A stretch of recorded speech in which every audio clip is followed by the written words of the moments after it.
நமஸ்காரம். 1000 நாமங்கள் 1000 கதைகள் 315வது திருநாமம் குரோதக்னே நமக. 1000 தோள்கள் கொண்ட அரசனான கார்த்தவீர்யார்ஜுனன் மாஹிஷ்மதி என்ற பகுதியை ஆண்டு வந்தான்.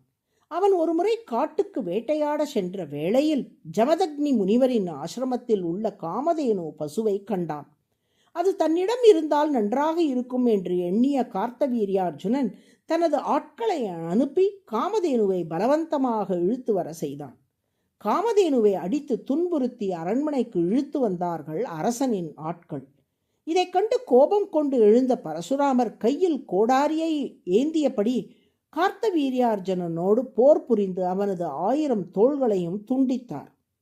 அவரை பழிவாங்க நினைத்த கார்த்தவீர்யார்ஜுனனின் மகன்கள் பரசுராமர் இல்லாத நேரத்தில் தியானத்தில் இருந்த ஜமதக்னி முனிவரை கொன்று அவரது தலையை கொய்து எடுத்து சென்று விட்டார்கள். வீடு வந்த பரசுராமர் நடந்தவற்றை அறிந்து கொண்டு அறவழி தவறி நடக்கும் அனைத்து அரசர்களையும் அழிப்பது என தீர்மானித்தார். கையில் கோடாரியை ஏந்தியபடி 21 தலைமுறை மன்னர்களை மொத்தமாக அழித்து விட்டார். உலகை ஆண்ட அனைத்து மன்னர்களையும் வென்றுவிட்டதற்கு அடையாளமாக பெரிய அஸ்வமேத வேள்வியை நடத்தினார் பரசுராமர். அந்த வேள்வியை நடத்தி வைப்பதற்கு கஷ்யப்பர் உள்ளிட்ட பெரிய முனிவர்களையெல்லாம் வரவேற்றார்.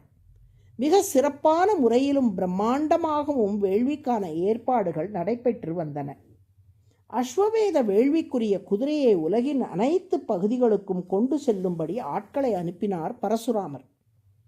அரச குலத்தை சேர்ந்தவர்கள் யாரேனும் உலகில் மீதம் இருந்தால் இந்த குதிரையை கைப்பற்றி என்னுடன் போர் புரிய வாருங்கள், அல்லது இங்கு வந்து என்னிடம் சரணடைந்து உங்களது அரசை என்னிடம் ஒப்படைத்து விடுங்கள் என்று எச்சரிக்கை விடுத்தார் பரசுராமர்.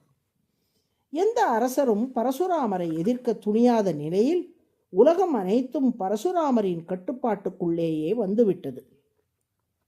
காஷ்யப்பர் தலைமையில் முனிவர்கள் அனைவரும் நல்ல முறையில் பரசுராமரின் அஸ்வமேத வேள்வியை நிறைவு செய்து கொடுத்தார்கள். வேள்வி நிறைவடைந்தவாறே காஷ்யப்பர் பரசுராமரை பார்த்து, பரசுராமரே, இனியாவது உங்களது கோபம் தணிய வேண்டும், உலகுக்கு நன்மைகள் நடக்க நீங்கள் அருள் புரிய வேண்டும் என்று பிரார்த்தித்தார். பரசுராமர், காஷ்யப்பரே, அரச குலத்தை அழிக்க வேண்டும் என்பது எனது நோக்கமல்ல. ஆனால் வேதம் வல்ல முனிவரான என் தந்தையை கார்த்தவீர்யார்ஜுனன் மகன்கள் கொன்றுவிட்டார்கள். அவர்கள் மட்டுமன்றி பூமியை ஆண்டு வந்த மேலும் பல மன்னர்களும் முனிவர்களை அவமதித்தார்கள், அறநெறியை மறந்தார்கள், கொடுங்கோலாட்சி புரிந்தார்கள். அவர்களையெல்லாம் தண்டிக்க வேண்டும் என்பதற்காகவே இத்தனை காலம் கையில் மழு ஏந்தி அந்த மன்னர்களுக்கு மரண தண்டனை கொடுத்தேன். இனி உலகில் அமைதி நிலை பெறட்டும் என்று சொன்னார். அதன் பின் அஸ்வமேத வேள்வியை நடத்தி தந்த கஷ்யப்ப முனிவரிடம் அனைத்து உலகின் ராஜ்யத்தை காணிக்கையாக சமர்ப்பித்தார் பரசுராமர். நீங்களும் மற்ற முனிவர்களும் சேர்ந்து பூமியில் சுபிக்ஷம் நிலவ செய்யுங்கள் என்றார் பரசுராமர். தங்கள் விருப்பப்படியே ஆகட்டும், தாங்களும் கோபம் தணிந்தவராய் சாந்தம் அடைய வேண்டும் என்று காஷ்யப்பர் பிரார்த்திக்கவே தனது கோபத்தை தணித்து கொண்டார் பரசுராமர். குரோதக என்றால் கோபம் என்று பொருள். குரோதகா என்றால் கோபம் தணிய பெற்றவர் என்று பொருள். காஷ்யப்ப முனிவரின் வேண்டுகோளை ஏற்று கோபம் தணிய பெற்றவராக திருமால் திகழ்வதால் குரோதகா என்று அவர் அழைக்கப்படுகிறார். அதுவே சகஸ்ரநாமத்தின் 315வது திருநாமம்.